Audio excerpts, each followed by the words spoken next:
Esto es, claro, una metáfora, pero una ilustración que no significa que Dios haya muerto, sino que nunca existió. Evidentemente, alguien que está en la imaginación de nuestros ancestros fue un cuento de hadas de hace mucho para explicar las plagas. También para explicar la pérdida de cultivos, enfermedades y desastres, lo que ahora le atribuimos a las bacterias, virus, desórdenes cromosómicos, placas tectónicas. En resumen, la ciencia y la razón han reemplazado la superstición.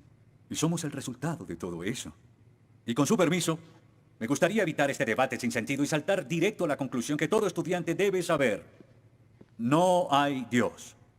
Lo único que necesito de ustedes es que escriban en el papel que les acabo de dar 3 simples palabras. Dios está muerto. Y debajo su firma. Cuando lleguemos a un consenso unánime, que espero que lo tengamos, me ahorraré el tedioso deber de pasar por antiguos y banales argumentos y ustedes pasarán a la sección del curso en la que los estudiantes siempre reciben las notas más bajas del semestre. Y cuando terminen, por favor pasen los papeles a la derecha.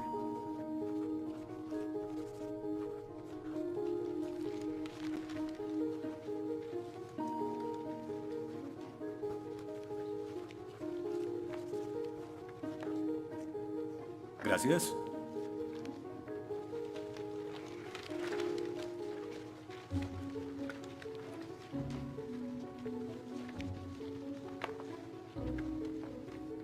Gracias. Oh, una D minúscula. Esto debería tener crédito extra. Gracias.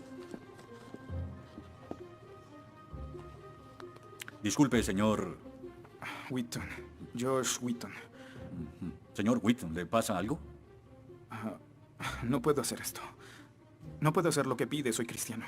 No, no se preocupe, aún puede regresar a su dormitorio, arrodillarse y llorar al lado de su cama si quiere. Lo que haga con su vida es su problema, pero lo que haga aquí en la clase es el mío.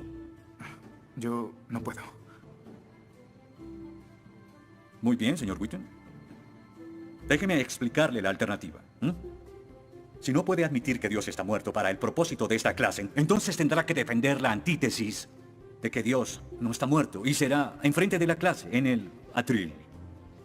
Y si falla, que de hecho lo hará, perderá esta sección que equivale al 30% de la nota final de este curso. ¿Lo acepta?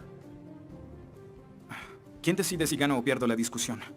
Pues yo lo haré. Es mi clase. Yo dirijo. La evaluación es mi privilegio. Con todo respeto, pero no creo que sea objetivo. ¿Y qué es lo que propone? Bien... ¿y qué tal ellos? Bien, es interesante, pero ¿por qué darles el poder a ellos? Ya los convenció. Lo que debo hacer es desconvencerlos, para que admitan su error.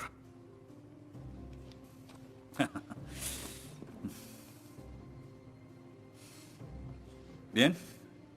Señor Wheaton, tendrá 3 sesiones los últimos 20 minutos de las próximas 3 clases para que exponga su punto.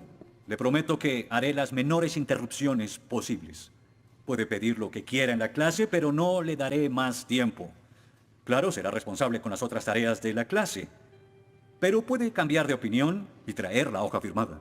La próxima clase y seguiremos como si nada hubiera pasado. Y con eso, como lo había dicho antes, le daré la palabra al señor Wheaton, quien presentará su caso a favor de un dictador supremo celestial, también conocido como Dios. Señor Wheaton, ¿está listo? El atrio es suyo.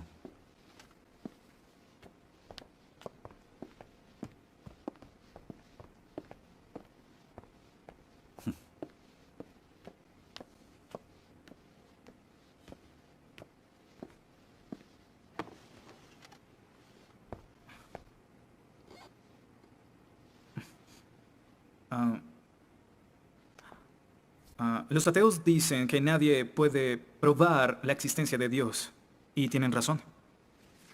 Pero yo digo que nadie puede refutar que Dios existe.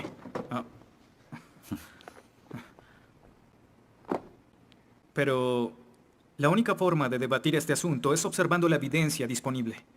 Y es lo que vamos a hacer. Pondremos a Dios en un juicio, con el profesor Radisson como fiscal y yo como el abogado defensor, y ustedes como el jurado. La mayoría de cosmólogos están de acuerdo con que el universo empezó hace 13.7 billones de años en un evento conocido como la Gran Explosión. Ahora, analicemos la descripción del físico ganador del premio Nobel Steven Weinberg de cómo habría sido la Gran Explosión y, ya que él es ateo, podemos estar seguros de que no hay ninguna inclinación religiosa en su descripción. Al principio, hubo una explosión y en 3 minutos, 98% de la materia que hay o habrá se produjo. El universo apareció. Por 2500 años, la mayoría de científicos estuvieron de acuerdo con Aristóteles, con la idea de que el universo siempre ha existido sin inicio o final. Pero la Biblia no está de acuerdo. En 1920, el astrónomo belga Georges Lemaitre, teísta, que de hecho... ¿Qué es un teísta? Un teísta es alguien que cree en la existencia de Dios. Dijo que todo el universo saltó a la existencia en un billonésimo de segundo. De la nada, en un inimaginable destello de luz. Así es como esperaría que el universo respondiera si Dios hubiera dado la instrucción en Génesis 1:3 que exista la luz. En otras palabras, el origen del universo apareció como se esperaría después de leer Génesis y por 2500 años. La Biblia tiene razón y la ciencia está equivocada. Todo apunta a un Dios que lo creó, verán. En el mundo real no se ven cosas que se salgan de la nada, pero los ateos quieren hacer una excepción en esta regla. Específicamente en el universo y... Pero en su libro El espejismo de Dios, Richard Dawkins dice que si me dices que Dios creó el universo, entonces tengo el derecho a preguntar quién creó a Dios. La pregunta de Dawkins solo tiene sentido en términos de un Dios que ha sido creado. No tiene sentido en términos de un Dios no creado. ¿Qué es la clase de Dios en el que creen? Incluso dejando a Dios fuera de la ecuación, tengo el derecho de devolverle la pregunta al señor Dawkins y decir, si el universo te creó, ¿quién creó el universo? Ven, tanto teístas como ateos están agobiados por contestar la misma pregunta de cómo iniciaron las cosas. Lo que espero que entiendan de esto es que no hay que cometer suicidio intelectual para creer en un creador tras la creación, y en la medida que descarten a Dios, se verán obligados a encontrar una increíble explicación de cómo las cosas iniciaron. Me imagino que estás satisfecho con tu presentación. Veo que astutamente evadiste el hecho de que Stephen Hawking, el científico más famoso del mundo y no es teísta, recientemente estuvo a favor de un universo autodiseñado. No lo evadí, Simplemente no lo sabías. Bien, veamos lo que el profesor Hawking, profesor lucasiano de física de Cambridge, quien ahora ocupa la silla usada por Sir Isaac Newton, tiene que decir sobre el origen del universo. Y cito, ya que hay una ley como la gravedad, el universo puede y se creará de la nada. Creación espontánea es la razón, hay algo en lugar de nada. Por eso es que el universo existe, nosotros existimos. No es necesario invocar a Dios para tener al universo en movimiento. Final de la cita. Nunca ibas a mencionar su comentario, pero su opinión se mantiene. ¿Qué respondes?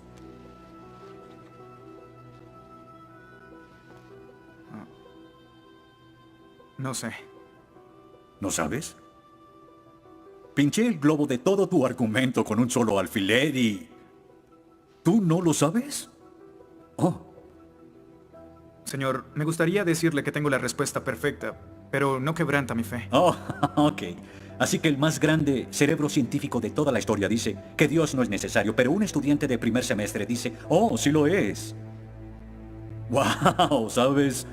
Va a ser una decisión muy difícil. Pues estaré pendiente la próxima semana. Se acabó la clase. Gracias a una ley como la gravedad, el universo puede y se creará de la nada. Y para ser honesto, no sabía cómo refutarlo. Después de todo, es cierto que Hawking es un genio.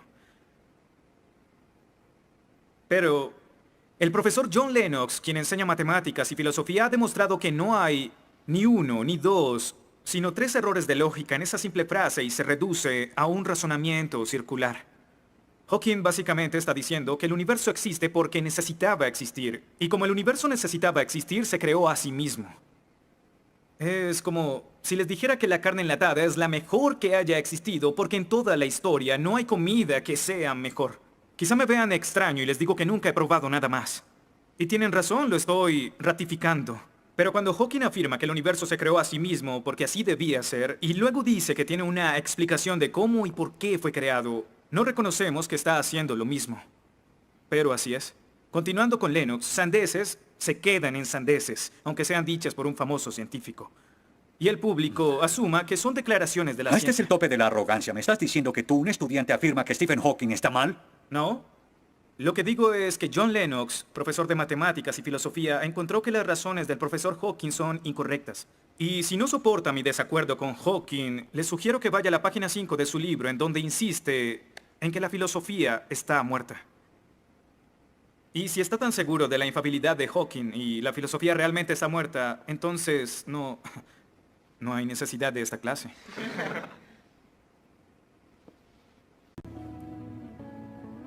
Damas y caballeros del jurado, desde hace 150 años los darwinistas han dicho que Dios es innecesario para explicar la existencia del hombre y que la evolución reemplaza a Dios. Pero la evolución solo nos dice lo que sucede una vez que se tiene vida. Así que, ¿de dónde viene ese algo que tiene vida? Darwin nunca lo dijo, quizás supuso que un rayo cayó en una piscina con los químicos correctos. Lotería, un ser vivo. Pero no es tan simple. Verán, Darwin afirma que el ancestro de todas las cosas vivientes vino de una sola cosa.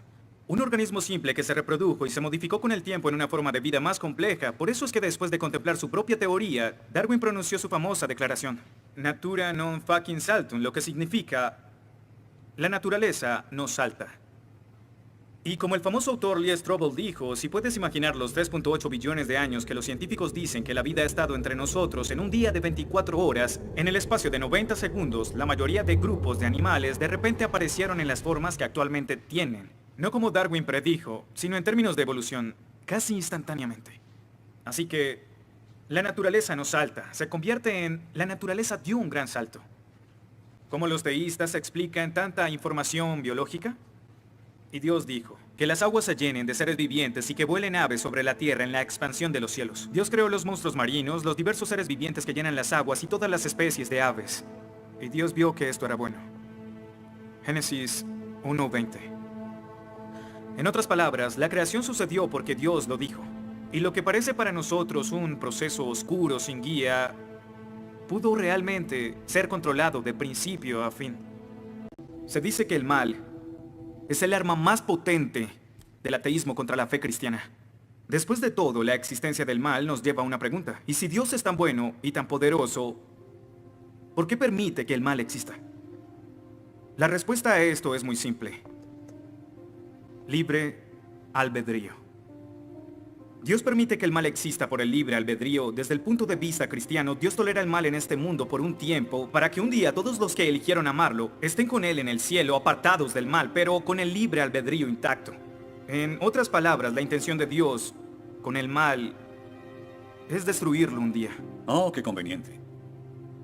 Un día me desharé de todo el mal del mundo, pero hasta ese momento tendrán que lidiar con las guerras, holocaustos, tsunamis, pobreza, hambruna y sida. Que se diviertan. Luego nos enseñará sobre el absolutismo moral. ¿Pero por qué no? El profesor Radisson, quien claramente es ateo, no cree en absolutismo moral, pero en su programa dice que planea hacernos un examen en la última semana. Apuesto a que si consigo una A en el examen haciendo trampa, inmediatamente empezará a sonar como un cristiano, insistiendo que está mal hacerlo. ¿Y qué base tendría él? Si el propósito de mis acciones es lograr el éxito, entonces, ¿por qué no podría hacerlo? Para los cristianos, el punto de la moralidad, lo que constituye lo bueno y lo malo, es una línea directa que nos conduce hacia Dios. Oh, ¿estás diciendo que necesitamos a Dios para ser morales? ¿Que una moral atea no es posible? No, pero sin Dios no hay una razón para ser moral. No habría un estándar para el comportamiento moral. Para los cristianos, mentir, robar, hacer trampa en un examen para lograr una calificación que no merezco está prohibido. Pero si Dios no existiera, según Dostoyevsky, este es el punto. Ahora, si Dios no existe, entonces todo es permitido. Y no solo es permitido, sino sin sentido. Si el profesor Radisson tiene razón, entonces nuestra lucha, nuestro debate, lo que decidamos aquí no tiene sentido. Nuestras vidas, nuestras muertes no serán diferentes a las de un pez dorado. Oh, qué ridiculez. Después de toda tu charla, ¿quieres decir que solo hay una opción? Creer o no creer. Así es. Eso es todo. De eso se trata todo. La diferencia entre su posición y la mía es que usted les quitó su elección. Les exigió que eligieran la casilla marcada con no creo. Sí, porque quiero liberarlos. Porque la religión es como un virus mental que los padres han heredado a sus hijos. Y el cristianismo es el peor de todos. Lentamente se mete en tu vida cuando estás débil, enfermo o indefenso. ¿La religión es una enfermedad? Sí. Sí, infecta todo. Es la enemiga de la razón. ¿Razón? Profesor, usted dejó la razón hace mucho tiempo. Lo que nos está enseñando aquí no es filosofía, ni siquiera es ateísmo. Lo que nos está enseñando aquí es antiteísmo. No es suficiente. Necesita que todos no creamos como usted. ¿Por qué no admites la verdad? ¿Quieres enredarlos en tu primitiva superstición? Lo que quiero es que tomen su propia decisión. Eso es lo que No Dios sabes quiere. cuánto voy a disfrutar reprobándote. Pero ¿a quién realmente quiere reprobar, profesor? ¿A mí? ¿O a Dios?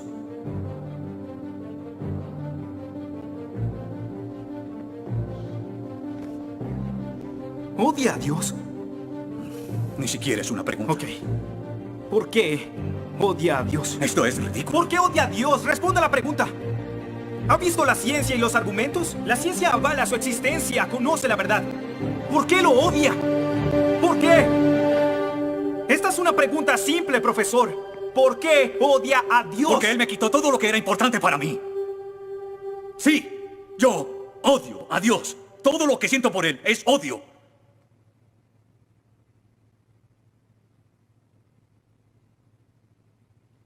¿Cómo puede odiar a Dios si no existe?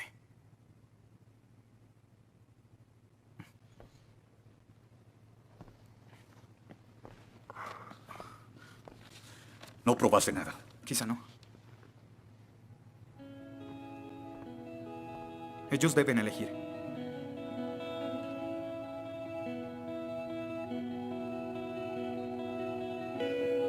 ¿Está Dios muerto?